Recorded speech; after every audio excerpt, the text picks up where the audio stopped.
Video mga kaibigan, tuturuan ko kayo para mag-download ng Minecraft apps. So, tara, nagbaligoy-ligoy pa. Simulan na natin to. Una, punta kayo sa Chrome nyo. Google Chrome. Search nyo dito, Minecraft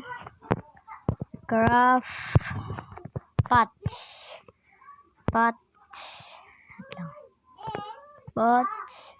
Ito mali. Minecraft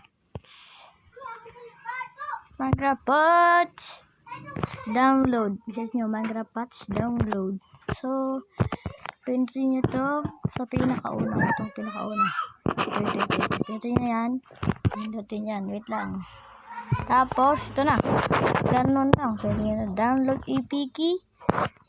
Tapos, download again. Tapos, download again. Tapos, pwede ito itong details para makita nyo. At boom! Ayan na. Nagdadownload na ito. Hindi katapos ang video. Paalam. Peace out. Subscribe.